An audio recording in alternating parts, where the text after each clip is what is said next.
warahmatullahi wabarakatuh.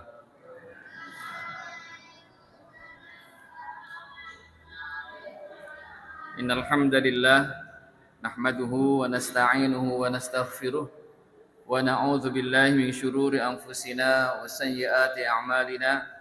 May yahdihillahu fala mudilla lahu wa may yudlil fala hadiyalah. Asyhadu an la ilaha illallah wahdahu la syarikalah wa asyhadu anna Muhammadan abduhu wa rasuluh. Allahumma salli wa sallim wa barik ala Muhammad wa ala alihi wa ashabihi ajma'in wa ba'du. Jamaah salat maghrib dan isya Masjid Nur Jamil rahimani wa rahimakumullah. Alhamdulillah Allah Subhanahu wa taala berkenankan kita pada sore hari ini bisa menunaikan salat maghrib berjamaah dan mudah-mudahan nanti isya berjamaah juga dan ibadah kita diterima oleh Allah Subhanahu wa taala. Amin ya rabbal alamin. Salawat dan salam semoga tetap terlimpah kepada Nabiullah Muhammad sallallahu alaihi wasallam yang senantiasa kita nantikan syafaatnya di yaumul qiyamah. Bapak dan Ibu yang berbahagia, perkenalkan saya memperkenalkan diri. Nama saya Ahmad Yasin, nama panjangnya Ahmad Yasin Hadi Pranoto. Dulunya bukan Ahmad Yasin, Muhammad Yasin. Tapi ternyata nama Muhammad Yasin Hadi Pranoto itu jumlah huruf dan spasinya ada 26. Rapot atau ijazah SD itu masih pakai kotak-kotak, kotaknya hanya tersedia 25 kotak. Sehingga namanya kepanjangan. Maka guru kelas 6 datang ke rumah minta untuk namanya dirubah. Akhirnya saat kelas 6 nama saya berubah menjadi Ahmad Yasin. Untung bapak saya orang pondok dulunya. Jadi Muhammad diganti Ahmad, ora beda adoh.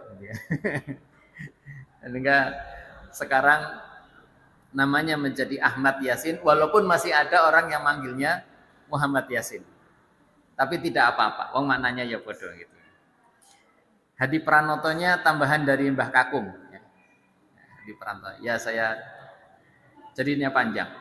Kemudian qadarullah saya ditakdirkan untuk bisa kuliah di UMS dengan beasiswa S1 dan S2 2 kali beasiswa semuanya, namun yang pertama tidak saya selesaikan. Karena saya terlalu idealis, akhirnya S2 yang pertama tidak selesai, program Magister Sosial Budaya Islam, sebetulnya menarik, ilmunya bagus. Yang keduanya Magister Pemikiran Islam, saya selesaikan. Saat ini sedang ditunggu untuk segera ke Bandung untuk ambil S3, beasiswa juga, tapi waktunya belum cukup. Masih kesulitan ya. Ditunggu di Universitas Ibnu Khaldun untuk ambil program S3, beasiswa juga. Ya. Dan alhamdulillah mudah-mudahan semangat belajarnya saya sampaikan kepada Bapak Ibu semuanya supaya semangat kita dalam belajar tidak harus di lembaga-lembaga formal, tetapi melalui pengajian seperti ini juga namanya belajar. Hanya bedanya kalau di kampus ya nanti dapat ijazah, kalau di sini tidak dapat ijazah, tidak masalah. Yang penting bukan ijazahnya. Yang penting itu ilmunya. Baik Bapak Ibu sekalian, dan saya tinggal di Klaten, namun aktivitas di Solo setiap harinya, dan alhamdulillah beristri 1 dan beranak banyak. Alhamdulillah diberi karunia 5 anak, dan menurut saya ini sudah sempurna. Karena anak lanang punya, anak wedok punya, anak kembar juga punya. Orang punya anak itu 3 permintaannya.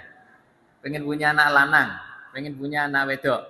Nanti dua lanang, dua wedok, pengen dijine, dua sing kembar. Nah, saya sudah punya 3-3-nya itu. Maka saya kadang-kadang rasan-rasan sama istri itu, ini untuk masalah anak itu khatam ini. Allah sudah selesai. Kasih semuanya. Maka fabi ayyi ala'i rabbikuma tukadziban. Ya. Harus saya syukuri itu.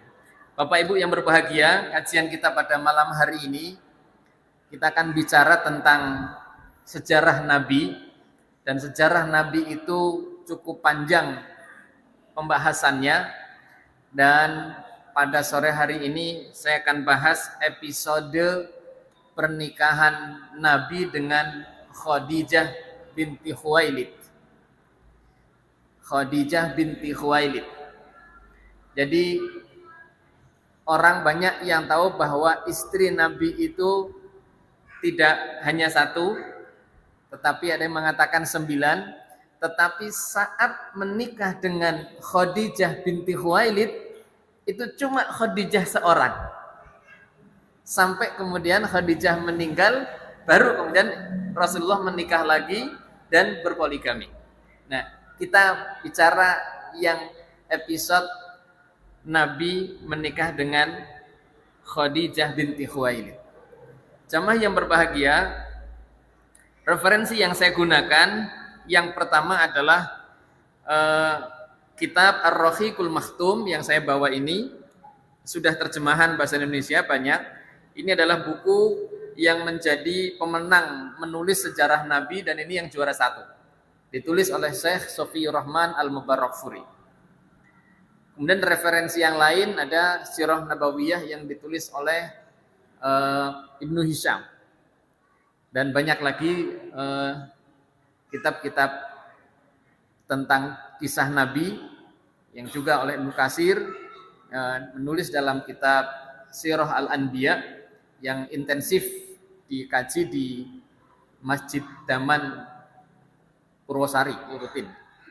Nah, kita mulai bab ini atau episode pernikahan dengan Khadijah, yakni berselang 5 tahun setelah peristiwa Hilful Fudul. Hilful Fudul itu peristiwa perjanjian antar kabilah di Jazirah Arab untuk bersepakat tidak boleh ada pertengkaran.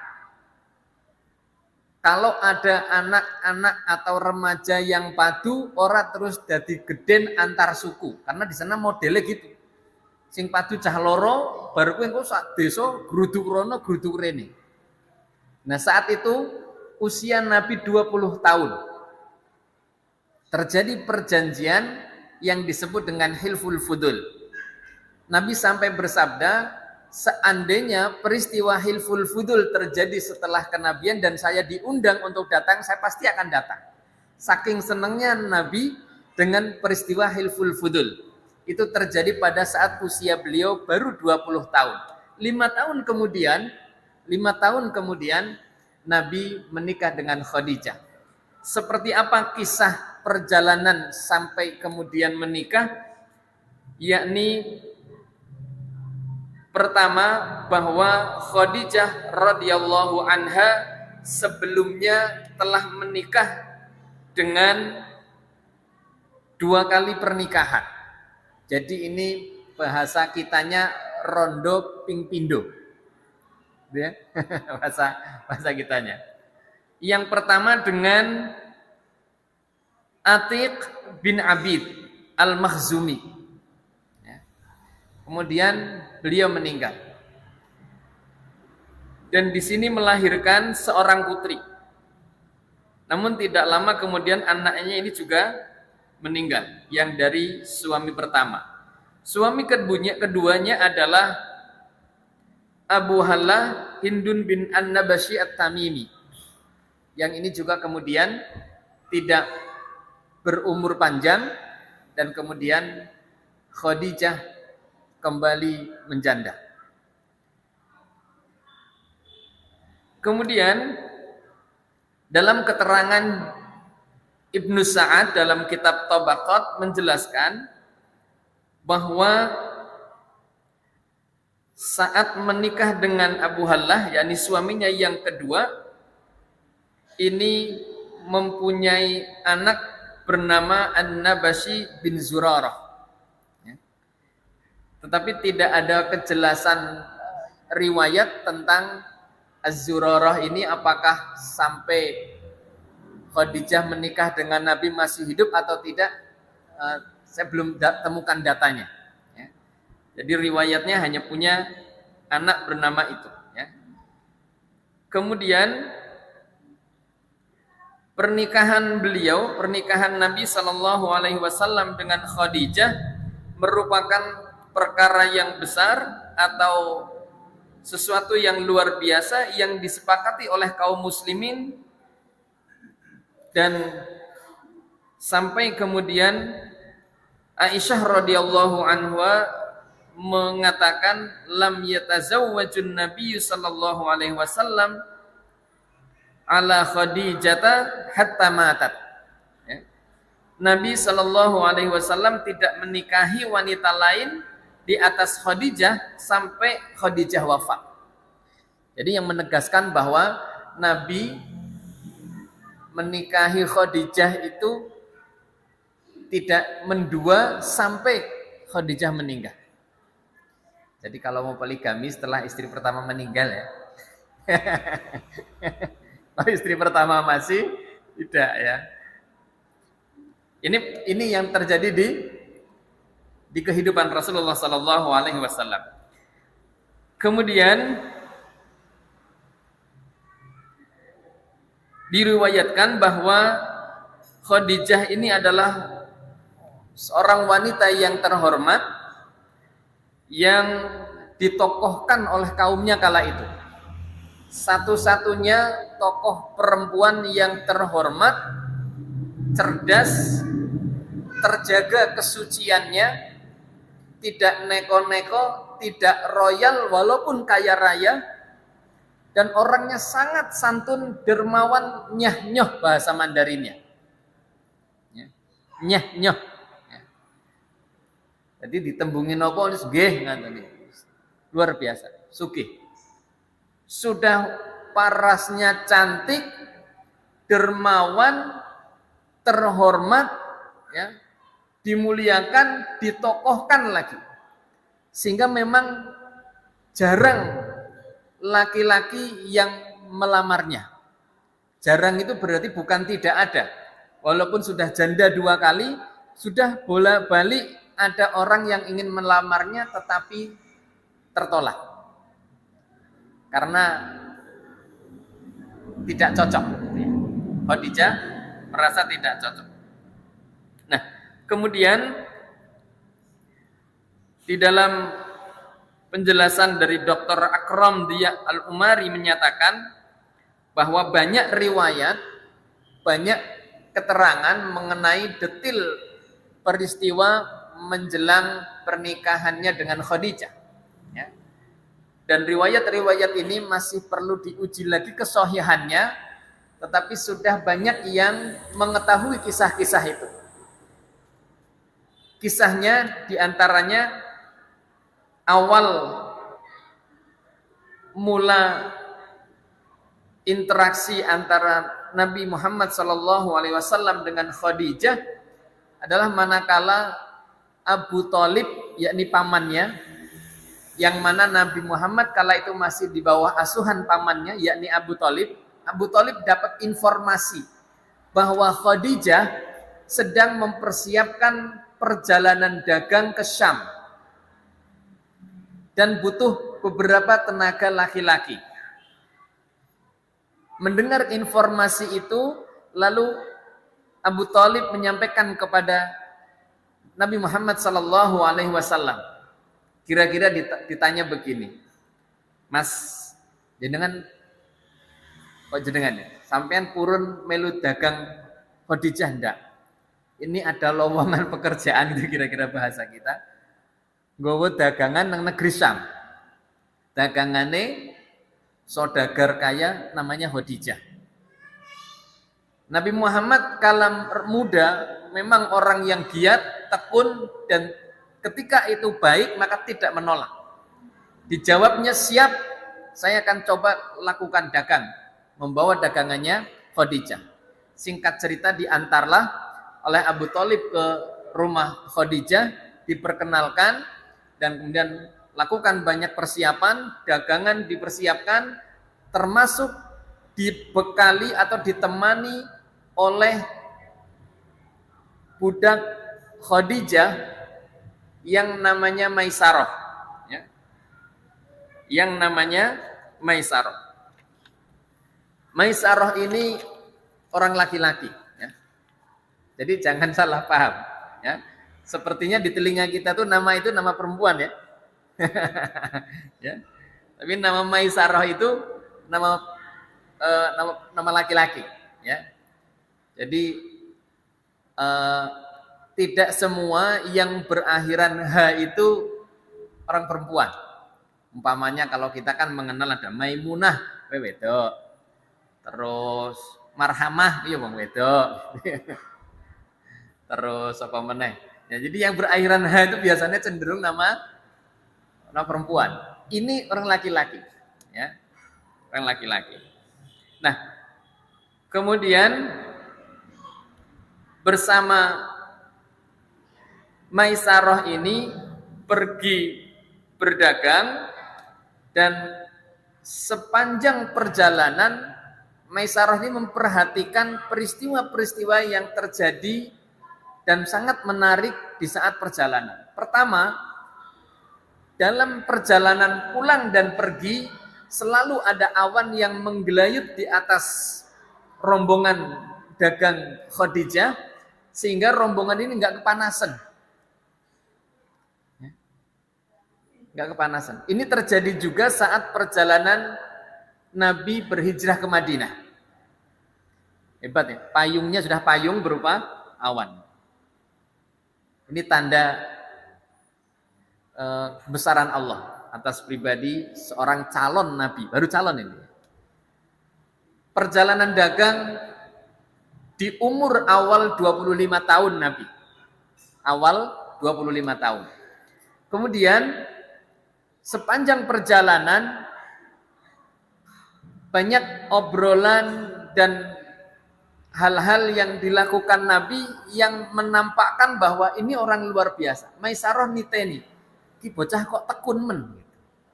Neng barang kok setiti gitu. Kira-kira nek lagi berhenti terus mau perjalanan lagi, cek barangnya. Komplit apa tidak. Ada yang tercecer apa tidak. Cek lagi. Itu luar biasa. Jadi kalau bahasa kitanya kira-kira anak ini setiti, ngati-ati, apalagi satunya? Gemati. Gemati, setiti, ngati-ati. Itu filosofi orang Jawa itu. Saya juga belum tahu persis, tapi kayaknya itu bagus itu. Setiti itu artinya apa ya? Ya ngati-ati tapi lebih gitu ya. Gemati, profesional dalam menjaga. Ya. Gemati, setiti, ngati-ati. Ya itu gitu. Luar biasa, profesional betul dalam menjaga, memelihara inventaris dan barang dagangan. Sampai Maisarah gumun ini. Aku bola-bali dagang, ora pernah gateke. Tomate ono sing penyet apa ono sing gak pernah tahan. Iki sing jenenge Muhammad iku teliti tenan iki. Bareng ya aja nganti ono sing peyok, aja nganti ono sing rusak di perjalanan. Sampai kemudian terjadi perdagangan yang luar biasa di Syam dan hasilnya melimpah luar biasa. Tidak sebagaimana perjalanan-perjalanan dagang sebelumnya. Maisarah melihat pemandangan ini gumun. Saking gumunnya, biasanya nggak ada seorang budak kok cerita panjang lebar ke majikannya itu nggak ada ceritanya. Ini Maisarah sampai kemudian menceritakan semuanya. Karena yang cerita adalah budak, maka Khadijah pun ingin memastikan kebenaran cerita Maisarah. Dipanggillah kemudian Muhammad kala itu disuruh menceritakan. Ini kok hasil labanya sekian banyak. Gak biasanya sebanyak ini hasilnya. Coba bisa dijelaskan.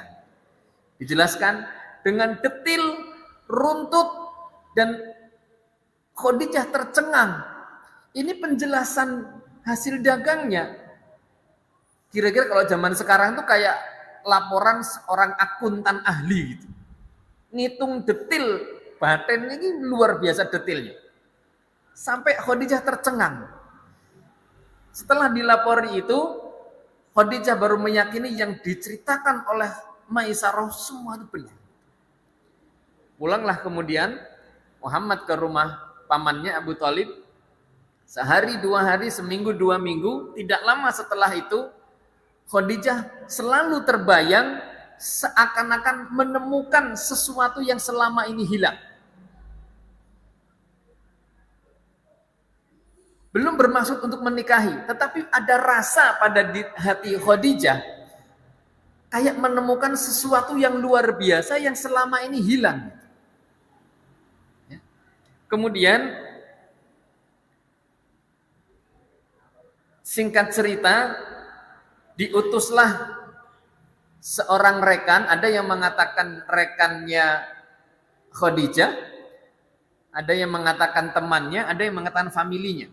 Yang penting dari pihak Khadijah ada juga yang meriwayatkan Khadijahnya langsung yang datang ke rumah Abu Thalib. Ya. Kalau bahasa Jawa itu nembung gitu ya. Kalau orang Jawa itu ngunggah-unggahi ya. Jadi ini cuman baru rasan-rasan gitu. Baru rasan-rasan dari pihak Khadijah datang ke keluarga Abu Thalib ya, menyampaikan, mengutarakan maksud hati ingin melamar anak muda bernama Muhammad sallallahu alaihi wasallam.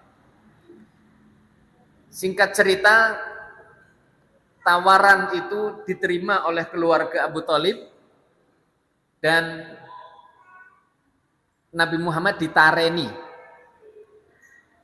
Ana sing arep nikah karo kowe gelem ora? Kira-kira begitu ya. Saya kurang tahu bahasa yang lebih halusnya gimana nih. Kira-kira pamannya tuh nareni. Le, ana wong wedok sing arep nikah karo kowe. Kowe piye? Wis siap apa urung? Usia Nabi sudah 25 tahun pertengahan. Nabi kemudian, lah aku urung duwe apa-apa gitu. Aku kurang duwe celengan gaji saka Khadijah gitu. Wingi nyambet gawe, kira-kira begitu. Gajinya berapa? Ada yang tahu? Gaji perjalanan dagang atau selama berdagang dengan Khadijah, gajinya saya tidak tahu itu apakah diberikan per bulan atau per tahun, saya tidak tahu, tapi gajinya itu 4 ekor onta. 4 ekor onta. Dan kemudian ya tabungannya hanya onta itu. Hanya onta itu. Tapi kemudian setelah tawaran menikah itu disampaikan kepada Muhammad oleh pamannya yakni Abu Thalib dan disampaikan nanti yang akan menikah dengan kamu itu adalah Khadijah. Nabi saat itu menjadi agak nggak enak hati karena ini orang kaya. Sementara saya kan karyawannya gitu. Karyawan. Dan nanti gimana? Saya yatim piatu. Orang duwe omah, orang duwe sawah, orang duwe warisan. Duwene gur yo ingon-ingon ya. Duwe ingon-ingon. Diyakinkan kemudian oleh Abu Thalib bahwa Khadijah bukan mencari kekayaan calon suaminya bukan, tetapi mencari keluhuran dan kemuliaan akhlak kamu. Kira-kira begitu. Ya sudah kalau sing digoleki kuwi memang dhek ya gelem kira-kira sama saya ya saya manut. Bismillah. Akhirnya 2 bulan sejak istilahnya apa ya? Tembungan itu ya sampai saatnya pernikahan itu berjarak 2 bulan. Ini yang kemudian ada dalam syariat kita sekarang ya. Jarak antara lamaran sampai ijab kabul itu kalau bisa jangan kelamaan. Karena godaannya berat. Ya. Godaannya berat. Anak lanang wedok keluarga sudah sepakat wis tembungan gitu ya. Wis lamaran, kok orang ndang dinikahke iki godaannya berat. Bisa terjadi kemaksiatan. Anak lanang wedok rumangsa wis entuk ridho restu dari orang tua. Akhirnya goncengan ke sana kemari, wong tuane ya ngerti, ya ngelok orang ngelok kayak gitu. Karena wis do padha setujune. Wis kuwi bakal dadi bojone, wis men. Akhirnya begitu. Padahal itu belum halal. Masih dosa itu. Masih dosa. Tapi kan itu banyak terjadi. Banyak terjadi. Dan ini yang berbahaya. Maka di dalam syariat kita itu sudah dicontohkan bahkan sebelum Islam datang. Sudah dicontohkan oleh Nabi jarak antara lamaran atau khidbah dalam bahasa katanya. Dari khidbah sampai ke ijab kabul itu Kalau bisa jangan kelamaan. Ya. Sampai ada yang antar anak kos, satunya Bandung, satunya Semarang, gitu. Kuliah di Solo.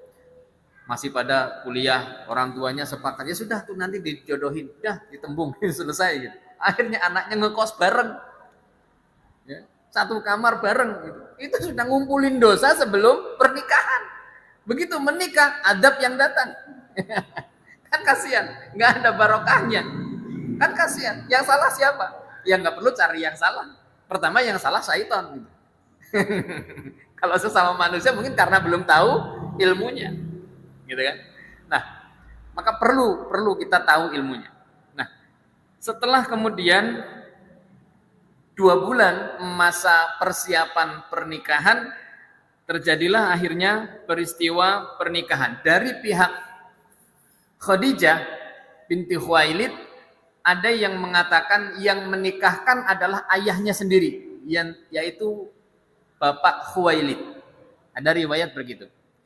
Tetapi ada riwayat lain bahwa Khuwailid itu, ayahnya Khadijah itu meninggal saat perang Fijar.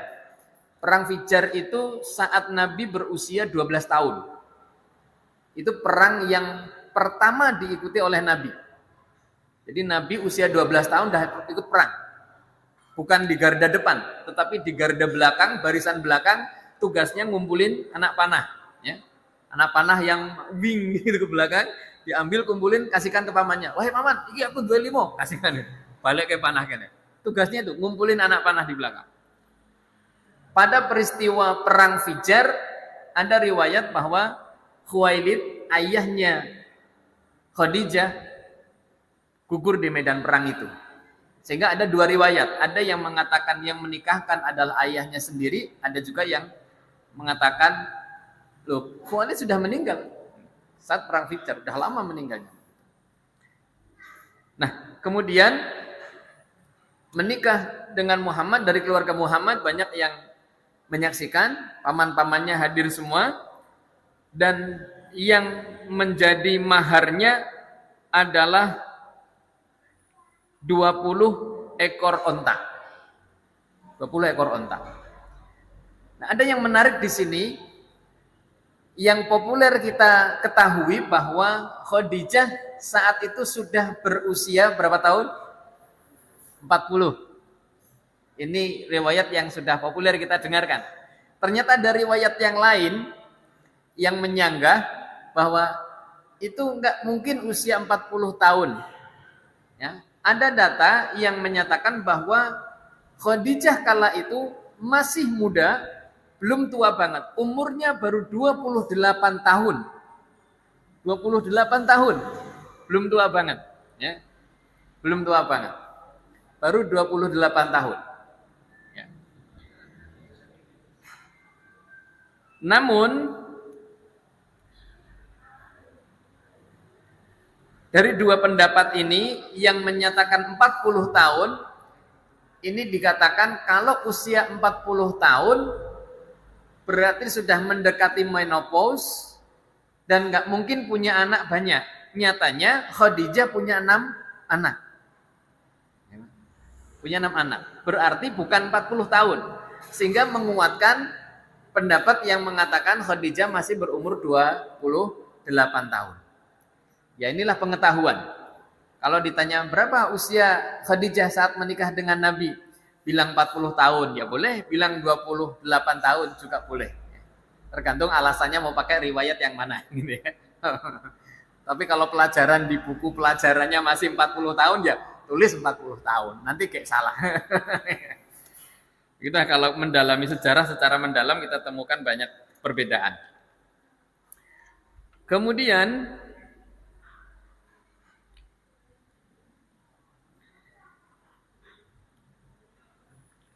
dari Khadijah binti Khuwailid ini melahirkan 6 orang anak dan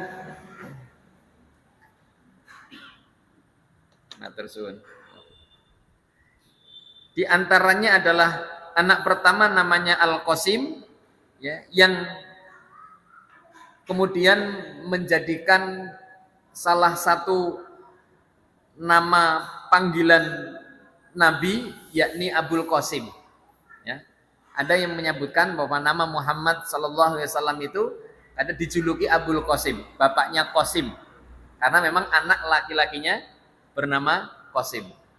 Qasim ini anak pertama dari Khadijah, kemudian ada Zainab, ada Ruqayyah, ada Ummu Kulsum, ada Fatimah, dan ragilnya Abdullah.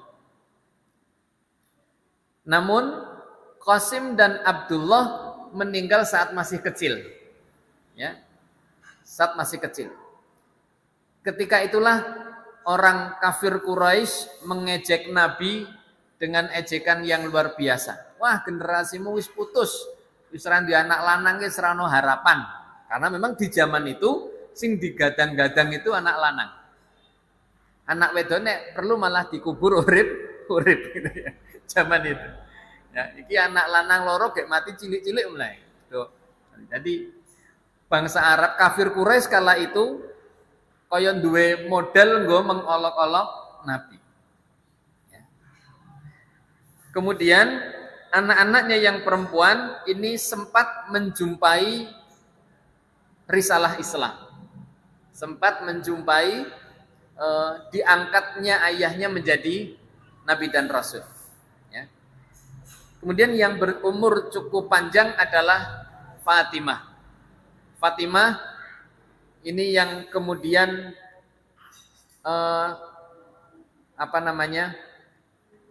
sampai meninggalnya Rasulullah Sallallahu Alaihi Wasallam, Fatimah ini masih berjumpa dengan beliau, ya. Dan 6 bulan setelah wafatnya ayahanda, Fatimah kemudian menyusul. Jadi 6 bulan setelah Rasulullah Sallallahu Alaihi Wasallam wafat, Fatimah kemudian wafat. Ya. Inilah peristiwa yang terjadi pada saat Rasulullah Sallallahu Alaihi Wasallam menikah dengan Khadijah dan di awal-awal. Sementara anak satu lagi yang bernama Ibrahim ini lahir setelah menikah dengan Maria Al-Qibtiyah. Jadi setelah Khadijah meninggal, Rasulullah kemudian menikah lagi, di sana berpoligami dan salah satunya dengan Maria Al-Qibtiyah, dan lahirlah seorang anak yang bernama Ibrahim. Yang ini juga waktu masih kecil. Ya. Jadi tidak ada anak laki-lakinya yang sampai besar. Ini kemudian menjadi bahan olok-olokan. Namun dzurriyyah Nabi, keturunan Nabi, ya, masih ada sampai akhir zaman nanti. Ya. Dan banyak juga di Indonesia yang termasuk keturunan Nabi. Ya, ya kita juga keturunan Nabi. Kita itu keturunan Nabi. Yang pasti kita keturunan Nabi Adam alaihi salam. Pasti itu. Ya. Yang kedua, 99% kita adalah keturunan Nabi Nuh alaihi salam.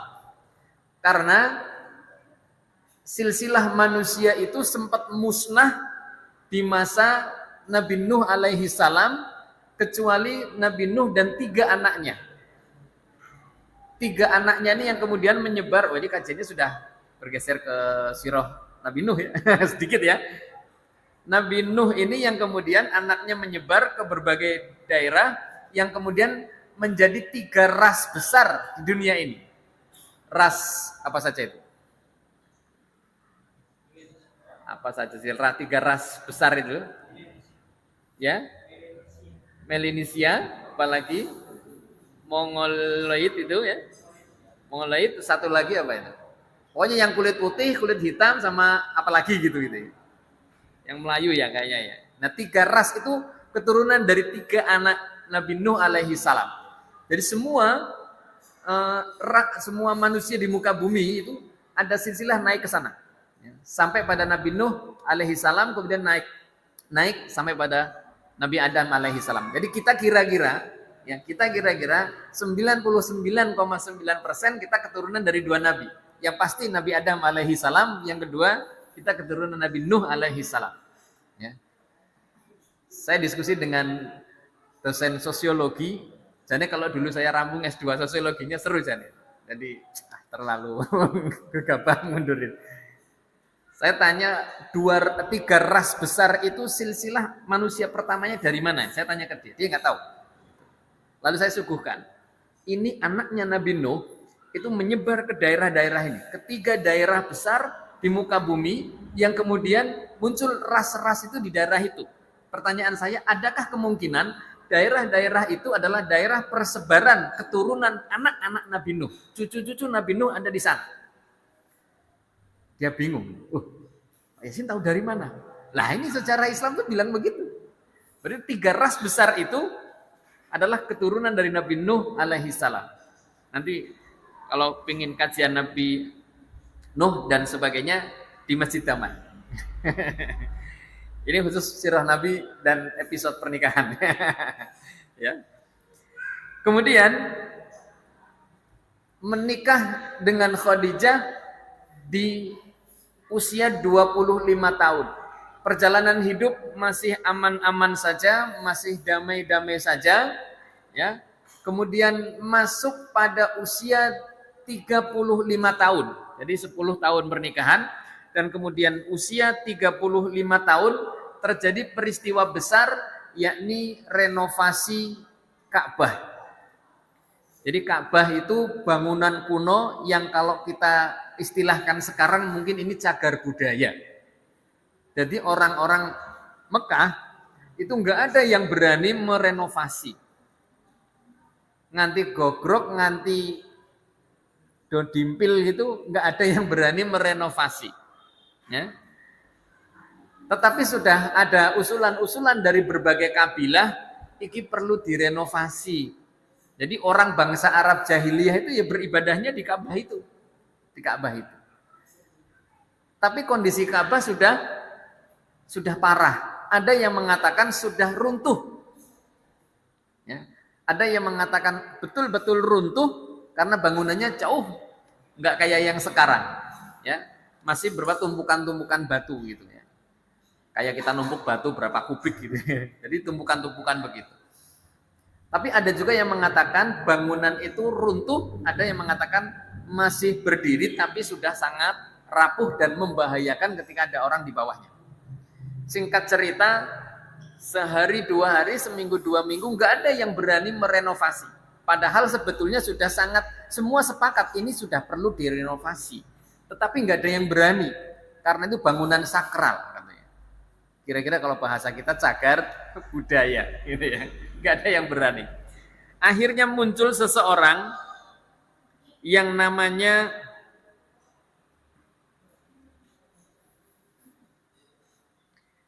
Al-Walid bin Al-Mughirah Al-Makhzumi. Ini yang pertama kali memberanikan diri merenovasi atau mulai ngeduk-ngeduk ke watu-watu sing tememplek di Ka'bah itu. Jadi mulai membongkar dan ternyata di hari pertama Al-Walid bin Al-Mughirah ini menghancurkan Ka'bah untuk direnovasi, ternyata nggak terjadi ternyata nggak kualat gitu loh bahasa Jawa nih. Lo nyatane kayak digembur karo cah kayak kok ora kualat bocah gitu. Berarti rapopo aja di ewangi sisan gendang rampung lek rehab. Gitu. Akhirnya hari berikutnya orang baru pada berani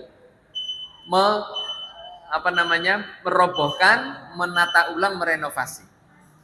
Dan ada data yang menarik, saat merenovasi Ka'bah, ya, ternyata orang-orang Arab berkonsultasi tentang bangunan renovasinya ini, bangunan barunya ini, ke seseorang yang berkebangsaan Romawi yang bernama Bakum. Yang bernama Bakum. Jadi menanyakan bagaimana penataan pondasinya dan kemudian ke atasnya bagaimana, ini berkonsultasi kepada seseorang berkebangsaan Romawi yang namanya Bakum dalam lisan Arab, tetapi dalam bahasa yang lainnya namanya Pachomius, ya. Pachomius atau orang Arab mengatakannya Bakum. Jadi kadang-kadang lisan kita itu tidak bisa dipaksakan, ya. Orang Arab mengatakan Zainuddin, kita mengatakannya Yainuddin, ya. Orang Arab mengatakannya zakat, kita mengatakannya yakat. Yakat. Lisan Arab mengucapkannya almarhum, kita mengucapkannya almarhum. Kandel almarhum gitu ya. Almarhum gitu. Jadi lisan itu memang kadang-kadang ada dialeknya. Orang Arab nggak bisa mengatakan pachomius, dia bisanya mengatakan bakum gitu. Orang Arab mengatakannya kullatain, ya. Ukuran air untuk berwudu gitu ya, dalam kajian fikih itu ada kullatain. Orang Jawa mengatakannya kolah wudu, kolah wudu. Ya kullatain, ya. Kolah wudu. Lidahnya kita begitu. Nah, orang Arab ini disebut orang itu namanya bakum. Ya. Syekh Sofiur Rahman Al-Mubarakfuri mengungkap data itu. Orang itu berkebangsaan Romawi, ya, bernama Pachomius, yang orang Arab panggilnya Bakum, ya, yang menjadi konsultan pembangunan Ka'bah. Ya. Kemudian tatkala pembangunan sudah sampai di bagian Hajar Aswad, mereka mulai berselisih tentang siapa yang berhak mendapat kehormatan meletakkan kembali Hajar Aswad. Ini peristiwa di usia Nabi 35 tahun. Ya. Ada geger siapa yang lebih berhak karena meletakkan Hajar Aswad di sudut Ka'bah itu termasuk penghormatan. Jadi tidak sembarang kabilah yang boleh meletakkan Hajar Aswad itu. Nyentuhnya orang sembarang wong. Gitu ya. Maka sempat beberapa hari, ada yang mengatakan 4 atau 5 hari, tidak ada keputusan siapa yang berhak. Dan masing-masing kabilah mulai tegang. Sing berhak iki kudune yo kabilahku. Wong kabilahku ki wong mayoritas. Yang lain merasa berhak lagi. Yo ndak. Sing berhak ki awake dhewe. Awake dhewe ki paling cedhak dengan Ka'bah gitu. Masa wong adoh malah sing mindah ke Hajar Aswad, yang meletakkan kembali di Ka'bahnya. Masing-masing punya alasan, masing-masing merasa bahwa yang lebih berhak meletakkan kembali Hajar Aswad di Ka'bah itu adalah kabilahnya. Bersih tegak. Sampai akhirnya kemudian ada orang sepuh, ya, sesepuh kota Mekah yang namanya Abu Umayyah bin Al-Mughirah, ya, yang kemudian mengusulkan, usulnya begini, yang paling berhak meletakkan kembali Hajar Aswad ini di sudut Ka'bah adalah orang yang besok pagi paling awal datang ke proyek pembangunan ini. Itu usulan orang sepuh yang terhormat di kala itu. Karena ini usulan orang sepuh, tokoh yang dihormati semua kabilah, akhirnya semua kabilah manut. Semua kabilah manut. Oh nggih pun cocok niku usulane. Pun saiki wis sore kang mulih. Sesuk gendang balapan mlayu rene sapa sing disi, lha kuwi sing berhak meletakkan kembali Ka'bah, Hajar Aswad ke sana. Ternyata tidak ada yang melebihi kecepatan Nabi Muhammad sallallahu alaihi wasallam. Orang pertama yang sampai di Ka'bah pagi itu ternyata adalah suaminya Khadijah. Namanya Muhammad sallallahu alaihi wasallam. Loh, iki dari Bani Hashim ini. Lagi Bani Hashim ini. Bani Hashim juga bani terhormat. Ya. Dan kemarin kesepakatannya, siapapun yang datang pertama ke sini, dia yang berhak. Datang orang kedua dari kabilah-kabilah yang lain. Nabi sudah ada di situ. Belum diangkat. Monggo datang dulu, kita tunggu sampai yang lain komplit, perwakilan-perwakilan kabilah. Lalu kemudian Nabi berdiri menyampaikan, wahai para utusan kabilah yang tangine paling risik, gitu ya. Kita tunggu beberapa saat lagi sampai banyak orang yang hadir, dan kemudian saya akan minta kalian untuk menjereng sorban salah satu dari kalian. Jadi salah satu orang diminta untuk menjereng sorbannya, ya. Kemudian Nabi mengangkat Hajar Aswad, diletakkan di atas sorban itu. Orang masih bingung, iki karepe opo iki cah? Gitu, iki karepe opo iki? Orang masih bingung ini. Ya. Tapi orang tahu ini orang cerdas, yang ini orang-orang hebat ini. Muhammad ini orang hebat. Kabilah-kabilah tahu kok ini orang gak main-main. Ternyata betul. Setelah diangkat Hajar Aswad dan diletakkan oleh Rasulullah Muhammad SAW di atas sorban, kain yang lebar dan kuat, kemudian Nabi mengatakan, masing-masing perwakilan kabilah, silahkan pegang ujung sorban ini dan kita angkat bareng-bareng. Semua orang terkagum dengan solusi yang sangat tepat yang ditawarkan, yang diselesaikan, dieksekusi kala itu oleh Rasulullah Muhammad SAW. Ini pelajaran tentang kerukunan antar umat beragama. Ini pelajaran tentang toleransi.